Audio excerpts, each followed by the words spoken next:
अस्सलाम वालेकुम नाज़रीन, प्रोग्राम आपकी आवाज़। अब्दुल कयूम साहब स्वीडन से हमारे साथ है। जी सर, इमरान खान को सज़ा सुना दी गई, शाह महमूद को भी 10-10 साल की, आप क्या कहेंगे? मुबारक साहब, ये ना भूलें कभी भी कि पाकिस्तान के जो दुश्मन हैं, जो पाकिस्तान के अंदर गद्दार बैठे हुए हैं, वो खत्म हो गए हैं, खत्म हम्म। नहीं हुए। ये लोग दिन ब दिन फैलते जा रहे हैं और इस पाकिस्तान को जिन्होंने 75 साल नहीं चलने दिया, हम्म। वो आज भी पूरे जोर शोर के साथ लगे हुए हैं कि पाकिस्तान ना चले, आगे ना चले। और वो लोग जो पाकिस्तान को आगे ले जाने के लिए कोशिश कर रहे हैं, उनके अंदर एक ड्रीम है कि ये लोगों के साथ जुल्म हुए हैं, 75 साल में मुल्क नहीं चला, तो उनको किस तरह उन्होंने जालमाना तरीके से उनको जेलों में रखा, उनकी फैमिलीज को, उनके बंदों को, उनकी पार्टी के सारे कारिंदों को, और किस तरह उनके हकूक और उनके जो आइन के अंदर चीजें दी गई उनसे भी उनको खत्म करने के लिए पूरी कोशिश की और आज कर रहे हैं। आपके सामने सबूत है। ये तो शुक्र करें कि जज साहब ने, वो जज साहब जो है वो सैयद फलां फलां सुल करना, ये वो सब फ्रॉड, तो उसको सजा मौत नहीं दे दी। वो तो सजा मौत भी देने के लिए तैयार बैठे हुए थे। हम्म। लेकिन जो मर्जी कर लें, मुबारक साहब एक बात याद रखें, जो मर्जी कर लें, सच हमेशा हावी होता है।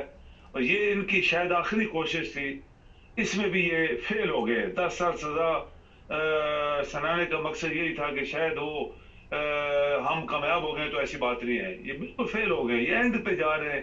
तो हर हरबा इस्तेमाल करने के लिए तैयार है जिससे पाकिस्तान के अवाम को मायूस किया जाए, उनको परेशान किया जाए, उनको सोचने के लिए टाइम ना दिया जाए।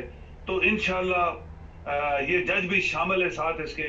मैं हमेशा कहता हूँ कि जज जो है वो भी क्रिमिनल्स है, उनको भी सजा मौत मिलनी चाहिए। इन्होंने बड़े बड़े गलत काम किए हैं इस पाकिस्तान की हिस्ट्री में, किसी को इंसाफ नहीं होने दिया। तो आज भी जो उन्होंने किया, रात को सारी रात बैठे रहे। आप देखें, एक आदमी जो पहली जेल में है उसके ऊपर 200 केस हैं और उसको और सजा देने के लिए सारी रात वहां जागते रहे। जब पाकिस्तान में बड़े बड़े हादसे हुए तो ये जज रात को शराबे पी के सोते हैं और इनको दुनिया का पता नहीं होता कि पाकिस्तान में क्या हो रहा है। तो ये जो कुछ भी कर रहे हैं, ये वो एक क्रिमिनल टीम है जिसमें ये लौड़िए जो हैं, ये सिंध वाले और कराची वाले और बाकी मुल्ले और ये सारे मिले हुए हैं। तो ये पाकिस्तान को जलील करने के लिए, पाकिस्तान को खत्म तो उन्होंने कर दिया है। हम पहले मकरूज है, हमारे पास पैसा नहीं है, दुनिया में हमारा नाम लेना सुनना नहीं चाहती। पाकिस्तान का पासपोर्ट 220 मुल्कों में 216 नंबर पे है। आपका जजेस सिस्टम जो है वो दुनिया के लेटेस्ट, जो नीचेस्ट जो जो उसकी लेवल है वहां पे पहुंचा हुआ है। हम एक एक आने के दुनिया के मकरूज है और हमारे टर्नर टीवी के ऊपर देखें जो मारते हैं ये बड़े बड़े जो आरामखोर हैं। तो इसका रिजल्ट आप देखें, ये रिजल्ट कुछ नहीं होने वाला। 10 साल बेशक दे दें, लेकिन मुझे यकीन है कि आपके वकील पाकिस्तान की बका के लिए, पाकिस्तान के फ्यूचर के लिए वो लड़ रहे हैं और इंशाल्लाह वो कामयाब होंगे और इसकी 10 साल की सजा 2 दिन के अंदर खत्म हो जाएगी। सर, ख़त्म हो जाएगी या सज़ा दोबारा हो जाएगी? 200 मुकदमात हैं। ये सारी रात तो इसलिए बैठे रहे कि उनके जहन में यही था, जो हमारे पास रिपोर्ट है कि सजाए मौत सुनाई जाए। फिर कहा गया कि इंतखाबात हैं, लोग सड़कों पे आ जाएंगे, गुस्से में आ जाएंगे, इंतखाबात का माहौल ख़राब हो जाएगा। और ये भी आपको पता है कि उस जज की तो औकात ही कोई नहीं, आप उसको बुरा भला कह रहे हैं, वो क्या करे? ऑर्डर तो उनको ऊपर से मिलते हैं। अगर आप कहते हैं कि सीखा कुछ नहीं, भुट्टो मर गया या याशी करता रहा, क्या सीखा? आज भी वही कुछ हो रहा है। तो क्या हमने सीखना है इन चीजों से? कुछ नहीं सीखा। ये जो आपने बातें की बिल्कुल 100% सही है। इनका मकसद यही था, देखिए मैं सारी रात बैठना, 5-10 दिन इलेक्शन में रह गए हैं, तो इनका मकसद यही है ना कि ये किसी तरीके से इनको फिर इनको जो है लोगों को वर्गलाया जाए, सेंटिमेंट्स को। ये सड़कों पे आएंगे, मार कुटाई करेंगे, इलेक्शन कैंसिल कर देंगे। जो असल उनका मकसद है वो यही है कि ये जो टाउट वजीर आजम और एक दबी किस्म का सदर बैठा हुआ है, जो इमरान ने उसको बैठाया था, अफसोसनाक शर्मनाक ये पहलू है कि उस शख्स ने अपने इसके काबिल नहीं था तो इमरान ने उसको प्रेसिडेंट बनाया और उसने 1% भी वफादारी नहीं निभाई उस शख्स के साथ जिसने इस काबिल न होने के बावजूद पाकिस्तान का सदर बना दिया और वहां बैठ के याशें कर रहा है। दूसरा टाउट वजीर आजम है, वो एक क्लर्क भी ना बनता, उसको किसने वहां से उठाया वहां बैठा दिया 24 करोड़ लोगों में से, जबकि बड़े बड़े काबिल लोग पाकिस्तान के अंदर और बाहर बैठे हुए हैं। तो ये सारी चीजें हुई और ये इलेक्शन कैंसिल करवाने के लिए जो पाकिस्तान के गद्दार जिन्होंने खरबों रुपए खाए हुए हैं, जो कातिल हैं बड़े बड़े पाकिस्तान के अंदर, और पाकिस्तान का पैसा जो है वो किस तरह उन्होंने हजम किया और किस तरह सजाएं माफ करा के जजों के थ्रू, यही जज हैं जो गद्दार जज हैं, इन्होंने उनको माफ किया और बैठ गए। इलेक्शन कैंसिल होंगे तो ये बैठे रहेंगे, फिर उनके पीछे कौन कौन है आपको सब पता है, पाकिस्तान के सब लोगों को पता है ये कौन करवा रहा है और किस किस की इंटरेस्ट है। तो ये सारी चीजें मुबारक साहब जो हमें सबको पता है कि हमारे साथ क्या हो रहा है, और पाकिस्तानी कौम को भी समझ आ गई है कि क्या हो रहा है। लेकिन ये जजेस अगर गद्दार ना हो, ये बेईमान और लानती ना हो और ये बदयानत ना हो, तो सब कुछ ठीक होने वाला था। हमने कुछ नहीं सीखा, 75 साल में कुछ नहीं हमने सीखा।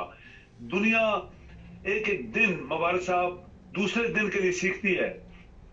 आज जो गलती हुई है कल नहीं दोहरानी, जो कल हुई है परसों नहीं दोहराएंगे। ये दुनिया सीख के आज इज्जत वाले मकामों पे बैठी है और हम जलालत की नीचे जो गहराई है उस वहां पहुंच गए, इसीलिए कि हम जो कुछ कर रहे हैं practically Islamic republic of Pakistan, इस्लाम के नारे, सबज झंडे, सबज पासपोर्ट, उसका कोई मकसद नहीं है हम लोग जन्नत में जाएंगे, ये सब झूठ है, फ्रॉड है।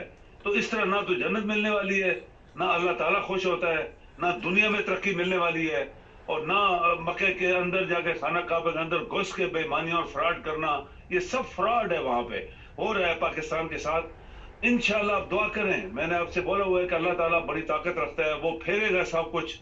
इनकी चालें खत्म नहीं होंगी, इनकी बातें खत्म नहीं होंगी, क्योंकि ये गद्दार है, ये पाकिस्तान के दुश्मन है, छुपे हुए दुश्मन है जो जाहिर होते जा रहे हैं। तो शायद ये एंड ऑफ द गेम बहुत जल्द होने वाली है। सर क्या खत्म होगा, मुसलमानों की हिस्ट्री तो गद्दारों से भरी पड़ी है, ये ज़ाहिर है उनकी नस्ल दर नस्ल चलते आ रहे हैं, ये अपने मकासद के लिए आपको पता है कि हमेशा इस्तेमाल होते रहे। पहले अंग्रेज इन्हें इस्तेमाल करता रहा, अब इनको आदत पड़ चुकी है, इनके जो बड़े थे उनको अंग्रेजों ने जिस तरह इस्तेमाल किया, ये तो टिश्यू पेपर की तरह चलते हैं। मगर लोगों की जिंदगी तो जहन्नम बनाई हुई है, मरने के बाद जन्नत जो मिलनी वो तो बाद का मसला है, मुल्क को तो जहन्नम बना दिया ना। सही बात है, सही बात आपने सही कहा कि मुसलमानों की हिस्ट्री में गद्दार जो है वो भरे हुए हैं शुरू से लेकर आज तक। ये गद्दारी की वजह से हम जलील हुए हैं। जो मुसलमान जो हैं छोटे मोटे बचे हुए हैं, वो बचे हुए हैं तो अपनी इबादत से, अल्लाह के ऊपर भरोसा करने से अल्लाह ने उनको पाकीज़ा रखा हुआ है। वो बहुत थोड़ी तादाद है, बाकी सब इसी गद्दारों के चक्करों के अंदर आए हुए हैं और अपने मुल्क के साथ, अपने दीन के साथ हर जगह गद्दारी और बेईमानी और झूठ, और जो कुछ पाकिस्तान के अंदर हो रहा है कोई मान नहीं सकता ये इस्लामी मुल्क है। कोई मान नहीं सकता यहाँ पे कोई इंसाफ का 1% भी किसी जगह कोई उसकी हवा या उसकी खुशबू आ रही हो, 1% भी नहीं है। तो लेकिन एक कौमें जो होती हैं, मुबारक साहब आप बड़े इल्म वाले हैं, कौमें जो होती हैं वो जद्दोजहद करती हैं। बगैर जद्दोजहद के कभी किसी दुनिया ने, किसी मुल्क ने तरक्की नहीं की। तो पाकिस्तान के अंदर एक तबका है ना जो भी जद्दोजहद कर रहा है, वो पाकिस्तान के मुस्तकबिल के लिए कर रहा है, पाकिस्तान के लोगों के लिए कर रहा है। और वो ये इमरान, हमने बहुत दफा बात की, ये कोई गरीब मुल्क, गरीब आदमी नहीं है। ये ना तो गटर चोर का बेटा है, ना ये चीनी चोर का बेटा है, ना हराम खोरों का बेटा है, और ना ये लानतियों का बेटा है। ये मुल्क के लिए सब कुछ कर रहा है, और इंशाल्लाह अल्लाह ताला हमेशा सच्चाई का साथ देता है और नीतों के ऊपर वो देता है। तो इसलिए ये बात मैं बार बार दोहराता हूँ कि इंशाल्लाह मुझे यकीन है कि इमरान जीतेगा। चलें, बहुत शुक्रिया सर आपका। जी मेहरबानी आपकी। नाज़रीन, 1400 साल गुजर गए, बड़ा अरसा होता है 1400 साल। आज भी आप देख लें कि हमारी हालत क्या है।